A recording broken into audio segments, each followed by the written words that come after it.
In today's story, I'm going to share one of the most miraculous survival experiences in the world. It's about a man who was left in the most extreme conditions, twice believing him to be dying, only to reappear stronger and even more alive.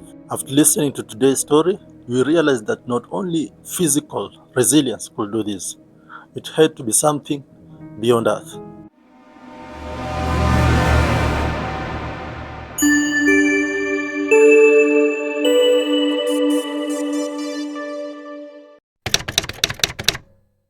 On May 10th, 1996, two expeditions set forth to climb Mount Everest. Rob Hall's adventure consultants and Scott Fisher, mountain madness. Among the clients in the adventure consultants team was a man known as Seaborn Beckweathers, whose experience would later shock many as he would recount it in his autobiography, Left for the Dead: My Journey Home from Everest.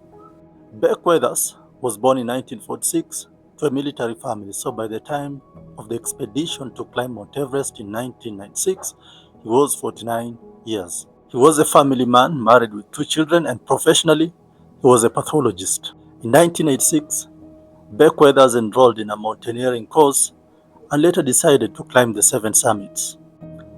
The seven summits are the highest peaks on each of the seven continents, a premier mountaineering challenge first completed by Richard Bass in 1985.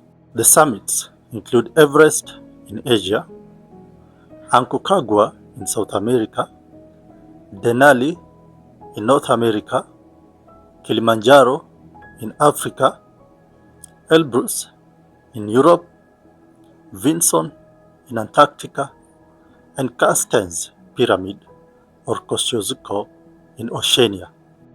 Weathers considered Richard Bass the first man to climb the seven summits as an inspiration, who made climbing to the summit of Mount Everest possible for regular guys. Previously, climbing to the summit of Mount Everest was a challenge mainly left to professional mountaineers. But now, more and more common people are taking upon themselves the challenge to reach the summit of Mount Everest. There is another reason why Beckweathers took upon himself this challenge of mountaineering. He did say in an interview that he had spent most of his adult life in profound depression and he had turned into mountaineering as a way to reduce its effect. Now, his depression was a secret which he didn't let anyone else know about, and he had discovered that if one drove their body hard, they couldn't think. And if they couldn't think, then that means that they couldn't be stressed or depressed, and the resulting feeling was pleasant. On May 10th, 1996, Beckweathers was one of the 8 clients being guided to the summit of Mount Everest by Rob Hall of Adventure Consultants. The expedition started at 12 midnight, and the climbers were to take 18 hours before they were back to Camp 4. But just as the expedition started, things started going wrong for Beckweathers. He had recently undergone a radial keratotomy surgery, which is an obsolete 1970s to 1990s surgical procedure used to correct myopia, and he soon discovered that he was blinded by the effects of high altitude. After starting the summit assault, Rob Hall, after being told Weathers could not see, wanted him to descend back to Camp 4 immediately. However, Weathers believed his vision might improve when the sun came out, and so Hall advised him to wait on the balcony, which is about 27 feet on the 29-feet Mount Everest, until Hall came back down to descend with him. However, things will get wrong later that day, and Rob Hall will not descend from the summit. Hall, while assisting another client, Doug Hansen, to reach the summit, will not return and will later die further up on the mountain. Beckweathers eventually began descending with another guide, Michael Groom, who was short-roping him. But the situation will get worse with the onset of the blizzard at around 6 p.m. on that day. When the blizzard struck, Beckweathers and 10 other climbers became disoriented in the storm. The fixed ropes put in place were buried, and the trails made during the summiting were erased, making it hard to trace their way back to Camp 4. Now, by the time there was a break in the storm several hours later at around 11 p.m. that night, Weathers had been so weakened, and he and 4 others were left there so that the others could go and look for help.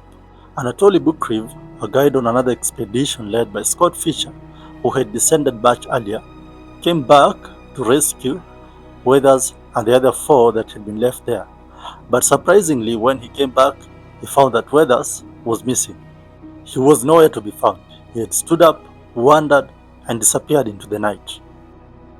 The next day, another client on Hall's team, Stuart Hutchison, and 2 Sherpas arrived to check on the status of Weathers and fellow client Yasuko Namba. Both climbers were found to be alive, but in an extreme state of stupor. They were barely responsive and severely frostbitten. They were not in a condition to move. After consulting with other survivors and believing Weathers and Namba to be near death and not able to make it off the mountain alive, Hutchison and the others left them and returned back to Camp 4. Late on that day, now on May 11th, Weathers, defying all expectations, emerged from his hypothermic coma. When he awoke, he managed to walk down to Camp 4 under his own power. This shocked his fellow survivors considering the condition with which he had been left previously. His condition, however, was not good. His fellow survivors say that his frozen hand and nose looked and felt as if they were made of porcelain, and they didn't expect him to survive much later. His nose appeared like a piece of charcoal, and his cheeks were black. His hands were so frozen that one of the surgeons who later operated on them described them as the hands of a dead man. With that assumption, they only tried to make him comfortable until he died.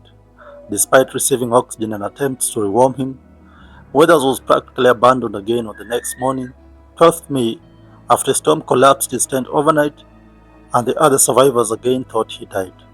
However, one of the survivors, Krakwa, discovered he was still conscious when the survivors in Camp 4 were preparing to evacuate. Despite his worsening condition, Weathers could still move mostly under his own power and on his own frozen feet.